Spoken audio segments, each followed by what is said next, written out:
Hello friends, welcome back to ഗയാമി ലഷ് time. നമ്മൾ ഇന്ന് ഒരു അടിപൊളി ചിക്കൻ കറിയാണ് ഉണ്ടാക്കുന്നത് കേട്ടോ. തേങ്ങയൊക്കെ വറുത്ത് ചേർത്ത ഒരു അടിപൊളി സ്വാദേറും ചിക്കൻ കറിയാണ്. അപ്പോൾ എങ്ങനെയാണ് ഈ ചിക്കൻ കറി ഉണ്ടാക്കുന്നത് നോക്കിയാലോ. ഒരു വലിയ കടായി എടുത്തിട്ടുണ്ട്.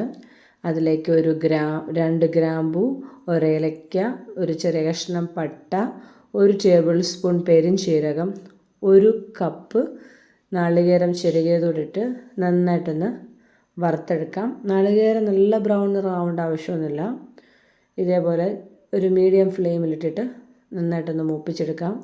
അതിലേക്ക് ഒരു 1/2 കപ്പ് ചെറിയ ഉള്ളിയും കൂടെ ഇട്ട് കൊടുക്കാം കേട്ടോ.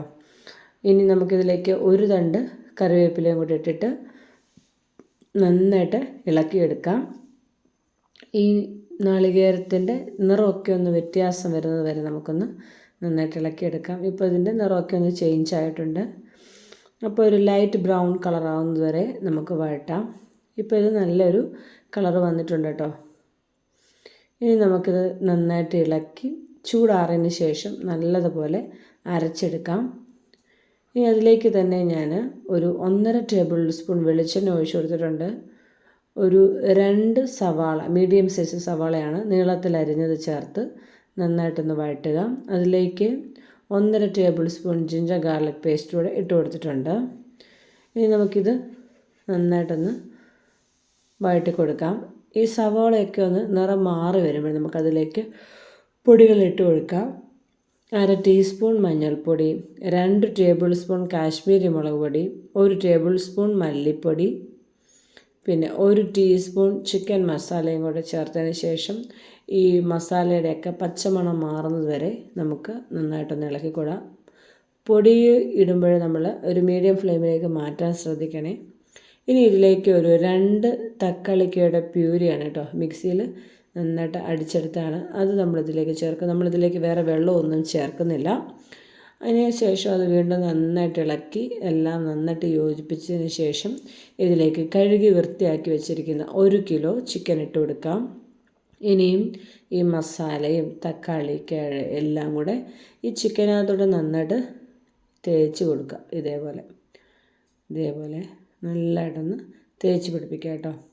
ഇനി നമുക്കിതിലേക്ക് 1 ടീസ്പൂൺ ഉപ്പ് കൂടെ ഇട്ട് കൊടുക്കാം. എന്നിട്ട് വീണ്ടും ഇത് നന്നായിട്ട് ഇളക്കി യോജിപ്പിക്കുക. ഇതേപോലെ ഇളക്കി യോജിപ്പിച്ചതിന് ശേഷം നമുക്ക് ഇത് അടച്ചു വെച്ച് ഒന്ന് വേവിക്കണം. വേറെ വെള്ളമൊന്നും നമ്മൾ ചേർക്കുന്നില്ല കേട്ടോ. ഈ ചിക്കനിൽ നിന്ന് തന്നെ വെള്ളം ഇറങ്ങും. ഇനി ഞാനിത് അടച്ചു വെക്കുകയാണ് കേട്ടോ. ഒരു 20 മിനിറ്റിന് ശേഷം കണ്ടോ, ചിക്കനിൽ നിന്ന് തന്നെ വെള്ളമൊക്കെ ഇറങ്ങിയിട്ടുണ്ട്. കഷ്ണങ്ങളൊക്കെ നന്നായിട്ട് വെന്തിട്ടുമുണ്ട് കേട്ടോ. നമുക്കിതെല്ലാം ഒന്നുകൂടെ ഒന്ന് കൂട്ടി യോജിപ്പിക്കാം. ഇനി നമ്മൾ നേരത്തെ നാളികേരത്തിൻ്റെ അരപ്പുണ്ടല്ലോ, അത് ഇതേപോലെ അരച്ചെടുത്ത് കൊണ്ടുവന്നിട്ടുണ്ട്.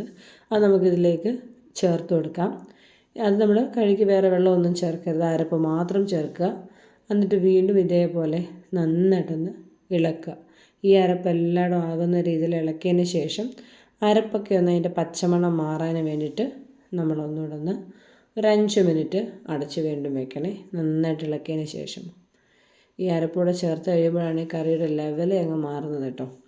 അപ്പോൾ ഇതേപോലെ ഇളക്കി ഞാനിനിയും ഒരു 5 മിനിറ്റത്തേക്ക് മൂടി വെച്ചൊന്ന് അടയ്ക്കുന്നുണ്ട്.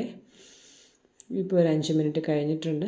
കഷ്ണങ്ങളൊക്കെ എല്ലാം പെർഫെക്റ്റായിട്ട് വന്നിട്ടുണ്ട്. നല്ലൊരു സ്മെല്ലാണ് കേട്ടോ ഇതെല്ലാം കൂടെ ഒന്ന് വേവുമ്പോൾ. ഇനി നമുക്കിതിലേക്കൊരു 2 പച്ചമുളകും 2 തണ്ട് കറിവേപ്പിലയും കൂടി ഇട്ട് ഗ്യാസ് അങ്ങ് ഓഫ് ചെയ്യാം. എന്നിട്ട് നന്നായിട്ട് ഇതെല്ലാം ഇളക്കി കൊടുക്കുക. നല്ല സ്വാദേറും ചിക്കൻ കറിയാണ് കേട്ടോ. ഇതിൻ്റെ കൂടെ പാലപ്പം ഒക്കെ കൂടെ കഴിക്കാൻ അടിപൊളിയാണ്. അപ്പോൾ എല്ലാ കൂട്ടുകാരും ഈ രീതിയിലൊന്ന് ട്രൈ ചെയ്ത് നോക്കുക. മറ്റൊരു നല്ല വീഡിയോ ആയിട്ട് വീണ്ടും വരാം.